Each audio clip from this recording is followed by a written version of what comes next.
Welcome to Womb Talk. I'm your host, Elizabeth Vandrel, the owner and founder of Fruitful Womb Doula Services. In Womb Talk, we like to go over different topics that are acceptable for all audiences. We're not medical professionals, and everything on this podcast is to educate you so that you can make better choices for your body. If you have a passion for all things women health, then let's start listening. So, I'm here today with the beautiful and wonderful Khristee Rich, and today we're going to be talking about childbirth around the world through a holistic perspective and conceiving naturally even past 35. Khristee, welcome. Thank I'd you. love I'm so happy to be here. I'd love to get to know more about you. Can you share me how you became a healer and what your story is? Sure. So, my story is that I had a chronic illness for 15 years and it was debilitating. I wasn't able to work for most of that time. I wasn't able to socialize. I was going day to day just to get by.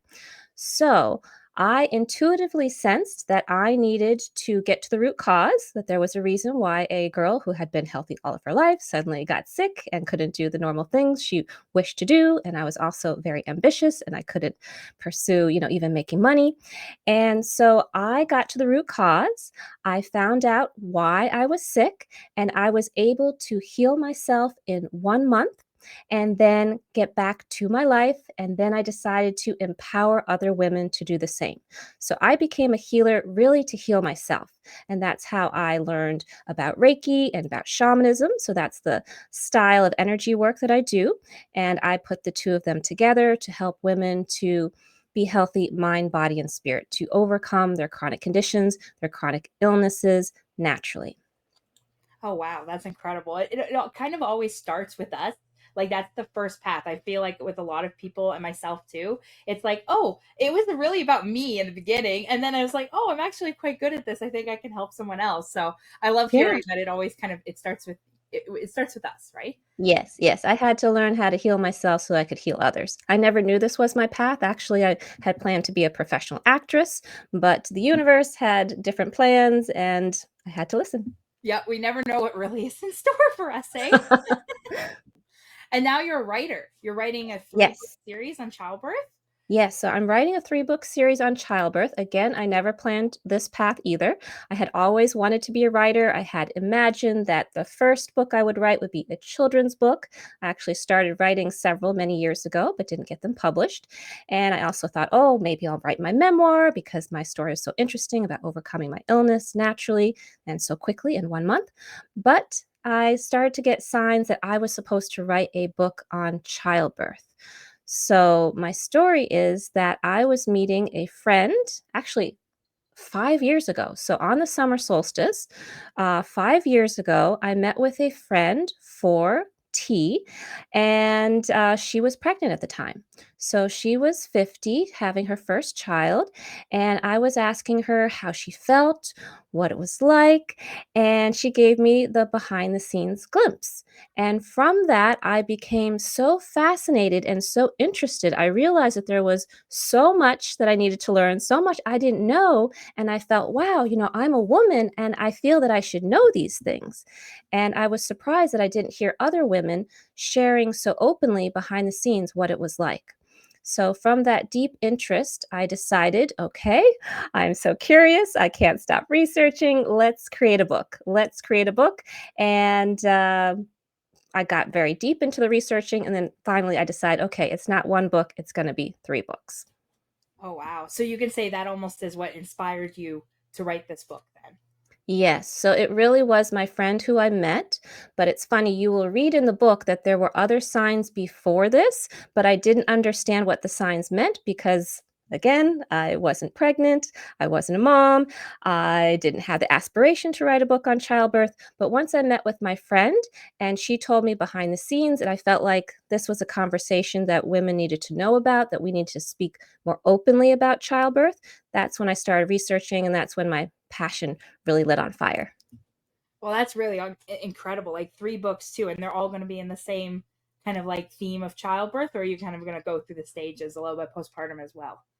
Yeah, so all of the books are the holistic approach to childbirth. So all of the books are going from conception, if they know, or from pregnancy, labor, and postpartum. So it's the whole journey. It's not just the labor experience.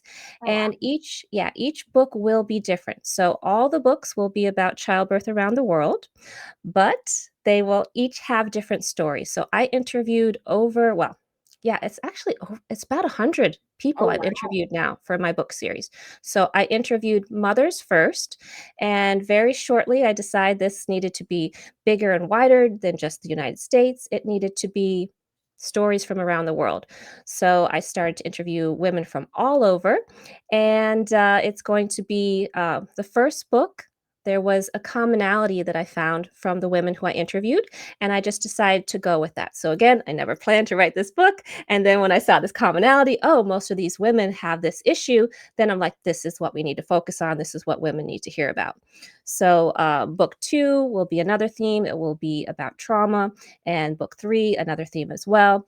But I'm just so excited to birth these books into the world because they're actually stories from real people, from moms, and also from childbirth experts. So I started interviewing the moms first, and then shortly after, I'm like, we need to bring in the childbirth experts too. So they're also in there with their interviews, and then I present my holistic background to give further understanding about what happened, why chronic conditions happened, why complications happened at birth, etc.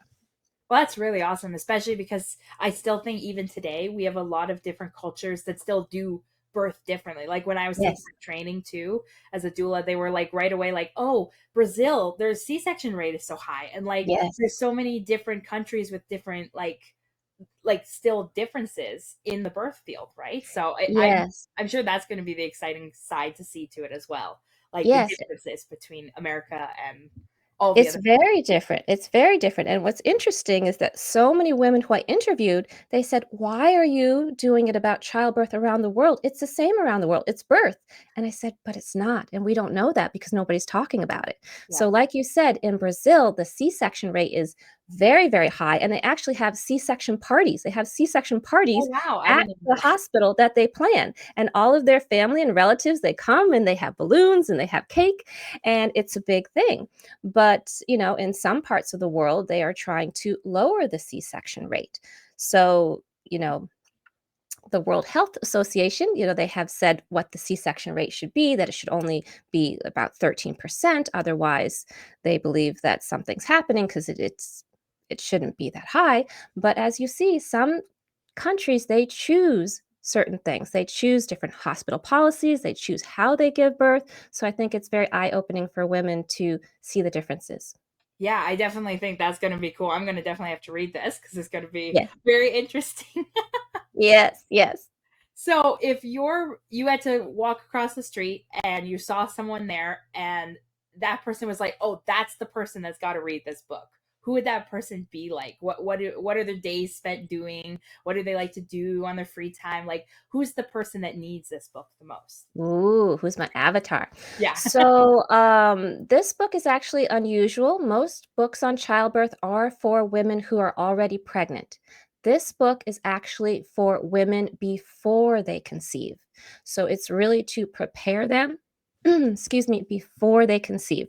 And so, this would be for a woman who thinks one day I would like to have a child. I don't really know too much about the journey, about pregnancy or childbirth or postpartum. I want some information. I want to be informed. I want to educate myself so that I can make informed decisions, so that I can decide what's best for me instead of all of a sudden having to read a lot of books and feel pressure to take classes. And then I'm like a yo yo going back and forth. So it's women who already are interested in holistic health and wellness, who understand that it's important to get to the root cause, who understand that you can treat your body or health conditions naturally. You don't have to take medication if you don't want to, and who are open minded to learning and who like stories, who like to be entertained instead of be told what to do.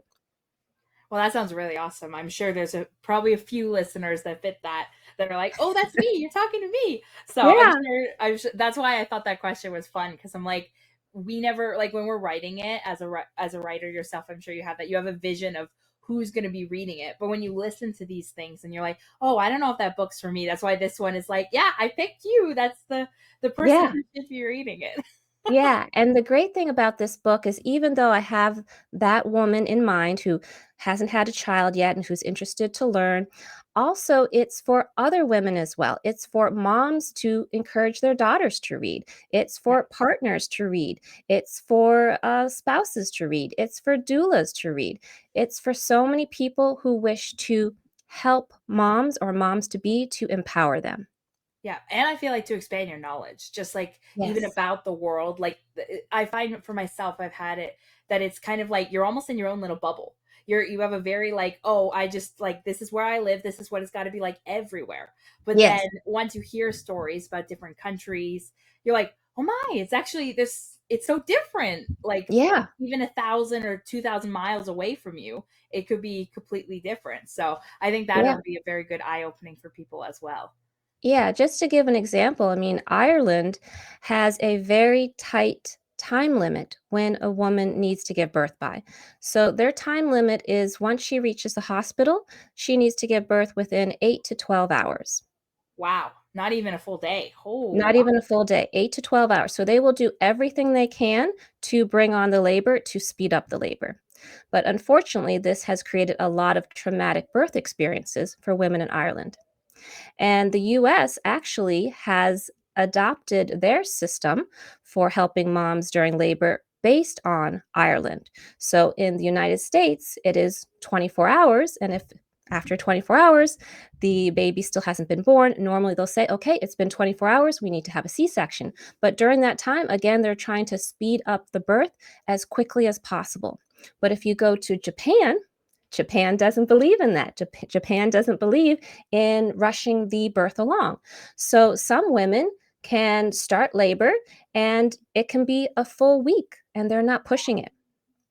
And they're not pushing the medication either. If they start the Pitocin and it doesn't speed up the labor, it's not working, they're like, okay, well, maybe we should give you a rest. Let's take you off of it and then see what happens, see how you do. So they're a lot open to being more flexible to seeing what's happening instead of some countries. It's like, okay, just push that baby as quickly as possible. It's not good for you. It's not good for the baby if it takes a long time, but also it's not good for the hospital because we don't have the beds. Yeah. So it's a lot of different issues involved. I just hear people booking flights to Japan. Like, oh, I'm gonna have a baby in Japan. Like Oh, this is Japan so is amazing. I mean, Japan is like a little spa. So they have you take off your shoes when you go in. They have farm food from the farmer's market.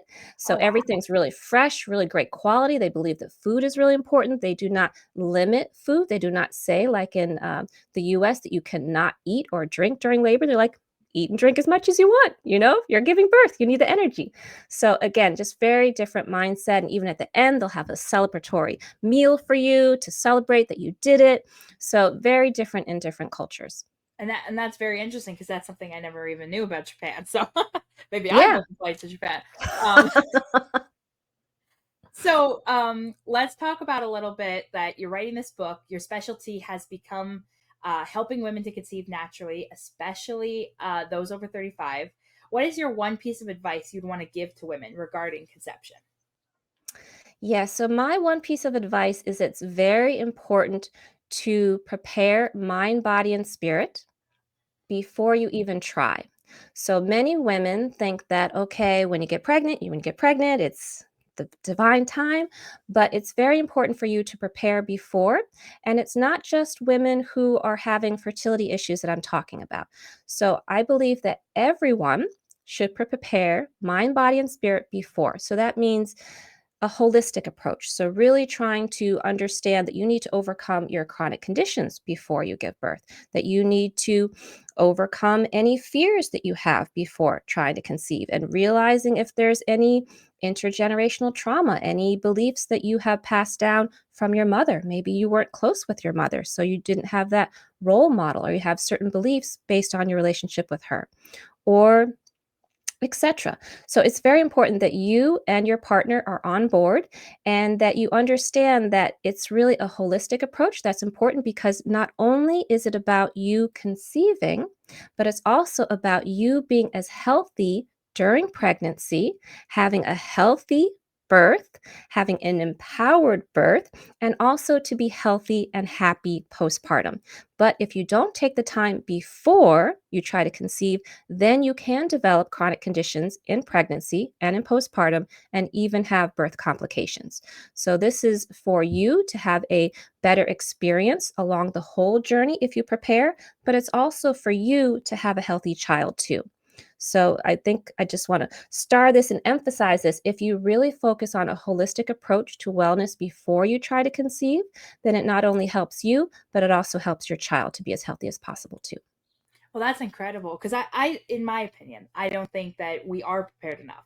Like before No. going into it, like when I have worked with families before, like all the time, they're like, "Oh, what book should I be reading? What should I know?" And I'm like, I've been doing this 5 years. I still don't know everything. Like you were telling me about Japan there, and like I don't know everything, and it's been 5 years for me, and I continuously am like studying, taking new courses. So for them, I'm always like, I'm a little lost on even to tell you what the highlights are that you should study before. Cause I'm like, there is so much you should have been studying this 5 years before. Like, Yeah. there's so much to it. So do you think that there's like one area people should like focus on the most of before maybe conceiving? Like you were mentioning generational trauma. You were mentioning a whole bunch of things. Is there like one area that's the most specific they should like start off with? Like start small? Well, I don't believe just one is enough. So, again, I do believe in a holistic approach, mind, body, and spirit. But I would say if you have a chronic condition, start there. Overcome your chronic Okay. condition. Many people, many doctors even will say, oh, if you have a chronic condition, there's nothing we can do. They love to say, oh, it's incurable. But yes, you can improve any chronic condition, any chronic illness. If you get to the root cause, you can treat it naturally and improve and even, conquer it. So I was diagnosed with fibromyalgia when I had my chronic illness. I was misdiagnosed, but again, I had all the symptoms. I did have heavy metal toxicity, so I had very, very high levels of heavy metals in my blood, the highest my doctors had ever seen. They said that my levels were so high that I should have been paralyzed or had brain damage, and they were surprised that I did not, and even that I had a sense of humor. They're like, wow, you're so high functioning for all those metals in your body. But I was very proactive and I was really watching what I was eating. I was eating organic food. I was taking lots of supplements. I was trying to do everything I could to be well. So if I had not focused on my health and just listened to my doctors and accepted that I would be sick for the rest of my life, if I had then conceived, I wouldn't have known it, but I would have been passing on those heavy metals to my child. Oh So wow. my child would then have the same chronic health conditions. So that's why, again, it's so important for women, like you said, start with yourself. Start with yourself first, heal yourself, and then go outward. Then think, okay, does my spouse have chronic conditions that he needs to address? Do we need to really talk about things? Are we really envisioning our future together? Do we both really want to have children? Is he on board? Or am I saying, you got to because I want to have a child? Come on, you want to too. So it's very important to have these deep, open conversations, which can be difficult. And it is important to look into your trauma too. But I believe it's important to work with someone like me who's a guide so I can take you through the process so you don't get overwhelmed and so that you know how to treat these conditions. And I have a very specific protocol that worked for me. So that's what I teach my clients is how to do the protocol that I did, but also taking into account they're an individual and they may need some adjustments as well. And that's the thing with I think more holistic healing is we do see women as like, oh, we're all different. There's all Yes. differences because that's with medical care too. And I'm not bashing on medical care, but it's very like, oh, we have this rigid plan, and you're all like standard people. Like it's all gonna fit. One person fits all kind of Yes. thing. And I'm like, it's Yes. so not like that. Yes, that's what I try to let people know is that unfortunately, Western medicine is a cookie cutter approach. They say, Yeah. you have this illness, this is what you need to do, or this is medication you need to take, or there's nothing you can do. But I don't like to see people as cookie cutters because we're all individual. We all have different health histories. We all have different habits that we do. And I do believe in epigenetics, which means that even if your genes say that in the family, diabetes runs or heart disease runs, that doesn't mean that you will get it. If Yeah. you are conscious that that is your blueprint, that's what could happen, and then then you change your diet, you change your habits, you change your thoughts, then you do not necessarily have the same fate. You can prevent that from happening.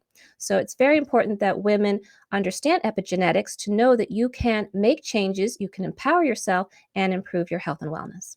And would you like to just give a definition on epigenetics? I never pronounced that correctly, for Sure. the viewers, just in case no one knows what it means. Yeah, so epi means above. So it means above genetics.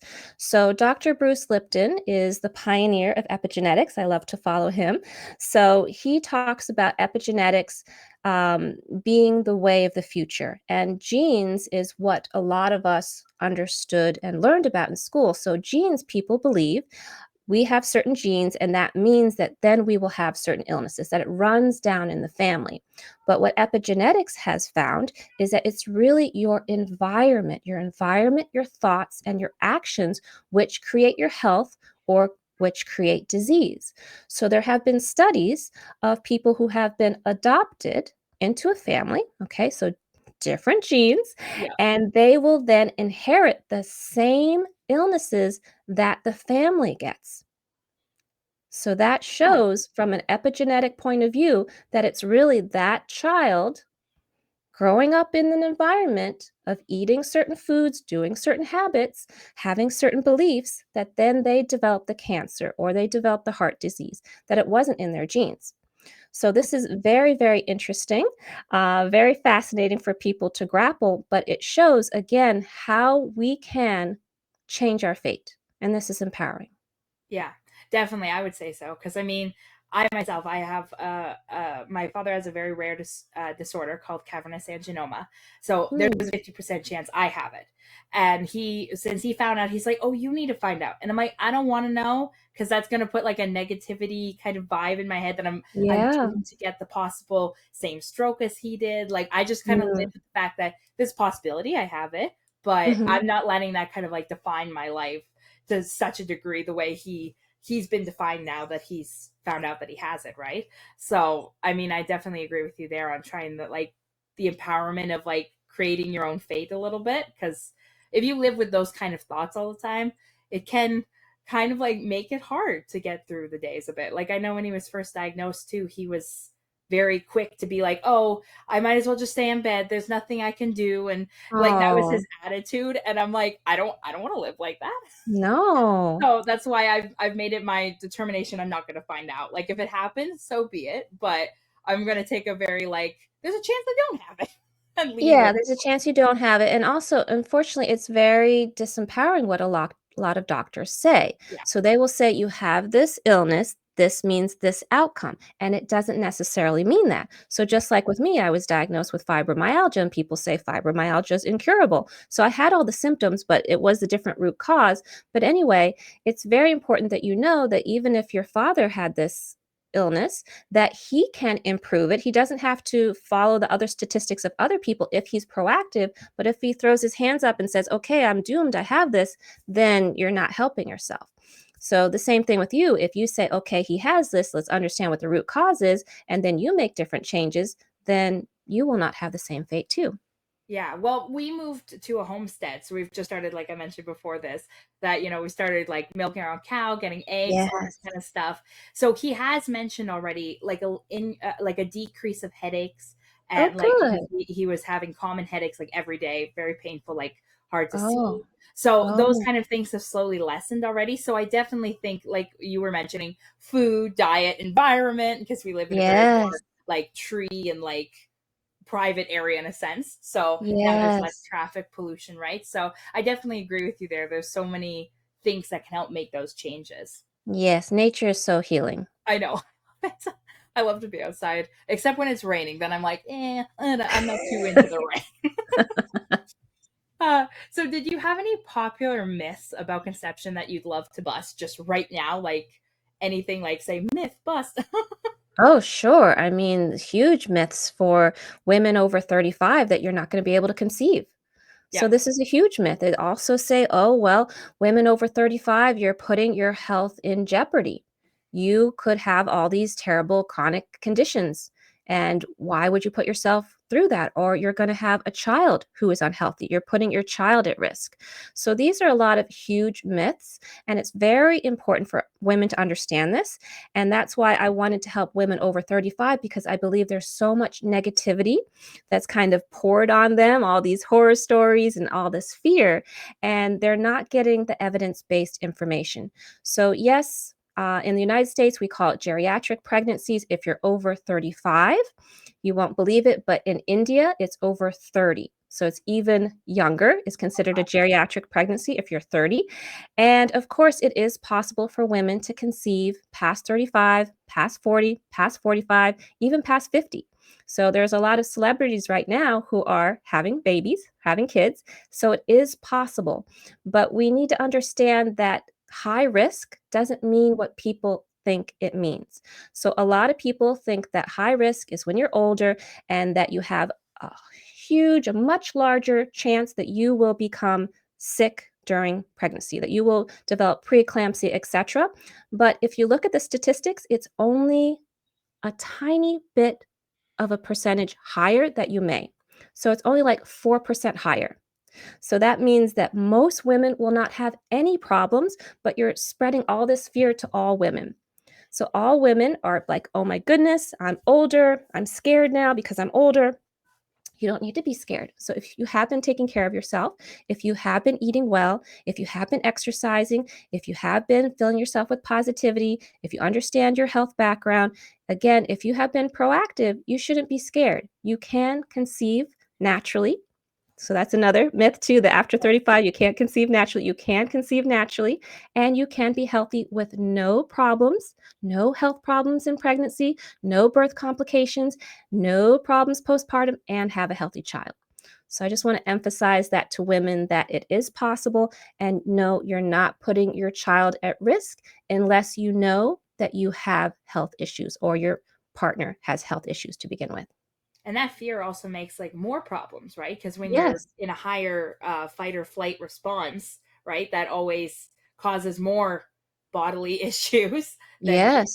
and like that's the hardest part with Western medicine is they put that fear tactic right away in, and Yes. that fear is like what stays above everyone else. Like most of the clients that I've helped too, they're always afraid of a C-section, and I'm like, Mm. what's the part that fears you of? And they're like, well, I fear that I'm going to be forced to do it, or all those kind of little things. And I'm like, what could go wrong? And I'm like, well, if you fear it and you make it a big thing, you're kind of causing more harm to your body than it might become real. Like you're kind of manifesting in a sense Yeah, that raising it's your going to happen. cortisol. Yeah, Yeah, yeah. So a lot of illnesses are exacerbated by stress. And so it's yeah. very important, especially if you're pregnant, to lower the stress, Easier said than done. relax your nervous system. It's so important for everything. And unfortunately, a lot of doctors aren't thinking about that. They're just thinking about, let me just give you what I know, give you the facts, give you the stories. So it's important for women to take that with a grain of salt. And do you find that fear can also like hold you back from conceiving possibly? I Oh, don't know if you yes. know about that a little bit, Oh, but yes. So a lot of women now with all these stories are saying, "Oh, well, I shouldn't try now. I'm 40. I shouldn't try anymore."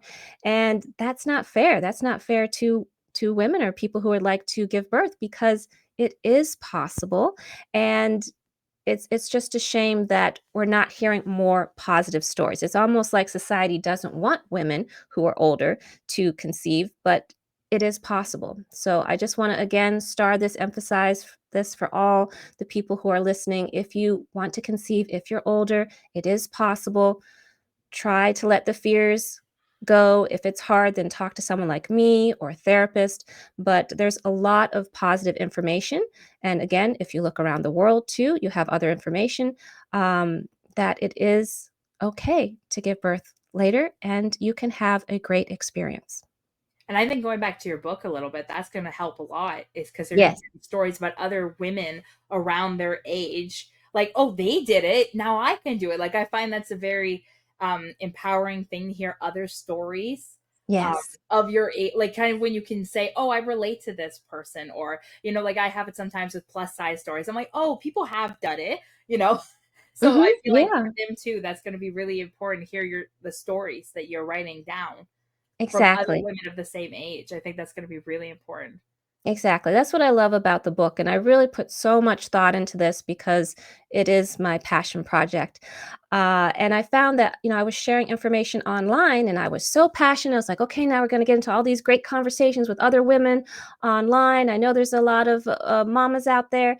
And instead, women did not respond well to the statistics that I found. And so I'm like, okay, that's not gelling with them. So again, everyone has their own ideas and thoughts that they have grown up with and different experiences. Because unfortunately, I didn't realize this, that a lot of women shame other women. And so once I found out about this, I'm like, oh, well, I'm all about empowering women. So this is important that this book empower and unify women. I didn't realize that there were these two sides, medicated against unmedicated.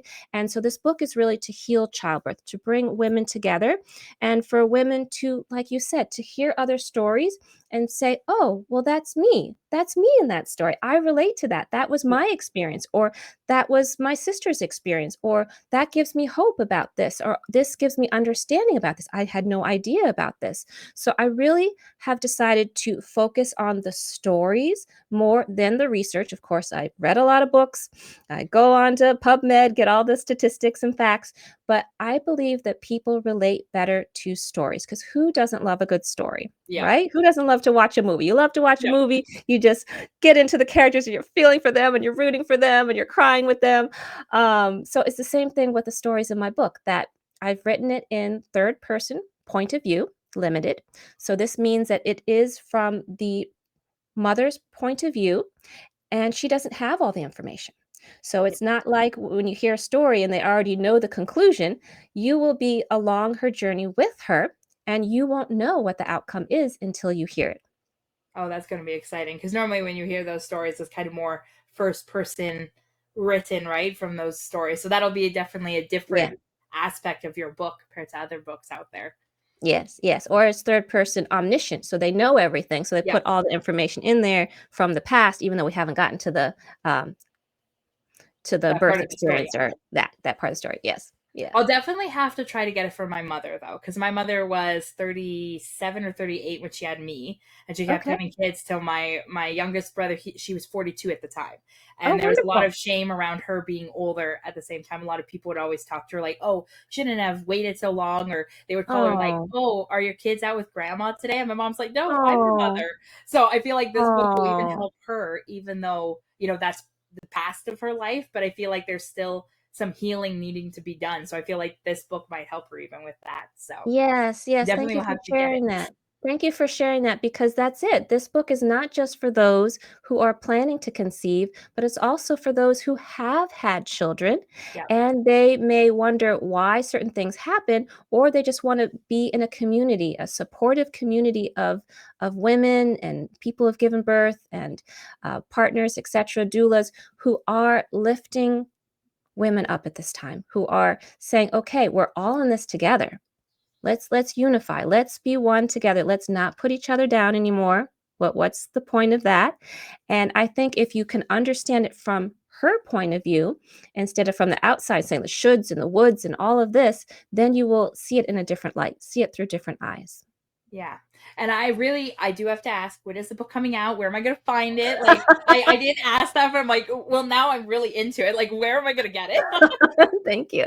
So the book is with a working title right now. So it's called Healing Childbirth: Stories Around the World to Empower and Unify.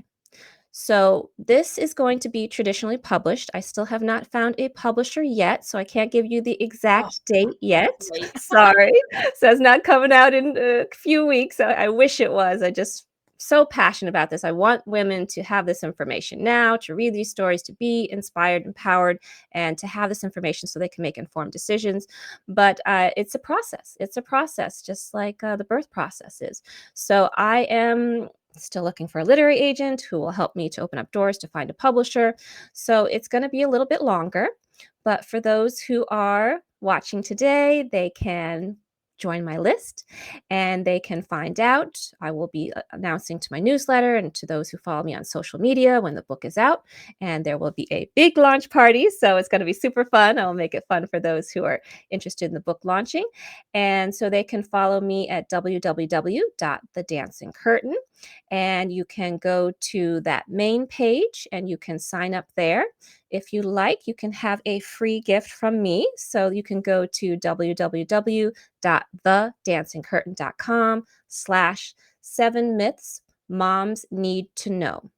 So I'm giving a free PDF on what moms to be need to know now before labor. So this is very, very important because as you know, when you are giving birth, you are in a different mindset. You are going through a lot internally, and there's a lot going on externally. So it's not the best time to be answering questions from doctors about things that you haven't thought about. So it's really important to think about these things beforehand. So in this PDF, I will be busting some myths so that you can make informed decisions when that time comes. Wonderful. And I will also try to make sure to attach all these links in the description for everyone so that they Okay, can great. just click it or copy and paste. Great. And at the same time, would you like to tell us like what services you offer and how you help women around the world so that they can like know that you're the person to go to for such and such thing? Sure, sure. So, as you mentioned so eloquently, I am now helping moms to prepare to conceive. So, helping those who would like to be moms to conceive naturally, especially those who are over 35. So, right now, you can work with me one on one. I go very deep. I understand and I listen to your health history to get that understanding. I also can offer some healing and I give you recommended action steps so that you know what to do. And this is mind, body, and spirit. So this is really in depth. And this is, of course, using my information that I have gathered through researching for 5 years now and writing a 3-book series and all these wonderful stories from moms and childbirth experts around the world. So I have that. And currently, right now, I have a beta program. So I have a beta program to see how this will work well in a group. So if you are looking for help in this area, and it doesn't mean, again, that you have tried and you have had fertility issues. It means that you would really like to understand a holistic approach, how to be as healthy as possible before you conceive, and then be healthy in pregnancy and in labor and in postpartum, and to be joyful along the whole process. So, not just to be healthy, but to be joyful. And this is also another specialty of mine is helping women to heal naturally from postpartum depression and also to prevent postpartum depression. So that was the commonality that I discovered when writing book 1 is that most of the women, this was very surprising to me, most of the women who I interviewed experienced postpartum depression. That was the number one chronic condition that all of them had experienced. Oh, wow. So there were fertility issues too. There were many women who had miscarriages and had that as well. But for book 1, I'm focusing on postpartum depression to give an understanding about that because there's not a great awareness about it. There's an awareness that, yes, women develop it and they become very sad, but there's many other symptoms that women experience besides depression, and most women are not aware of those. So most of the women who I interviewed, I was surprised, who had postpartum depression didn't know they had it until after it passed. Oh, wow. So most of them did not receive treatment. Most of them lived in shame that they were going through this, and they felt that they were being a bad mother. But they didn't realize that they had this condition because they hadn't been a mother before. So I really want to help women to understand what the symptoms are, but also from my research, there is a way to prevent it. So I can help women to conceive naturally. I can also help women if they would like to prevent any postpartum illnesses. And again, you need to do this before giving birth, before that happens. So it is a holistic process that if you do most of the work beforehand, then you will have great results throughout the whole journey and process.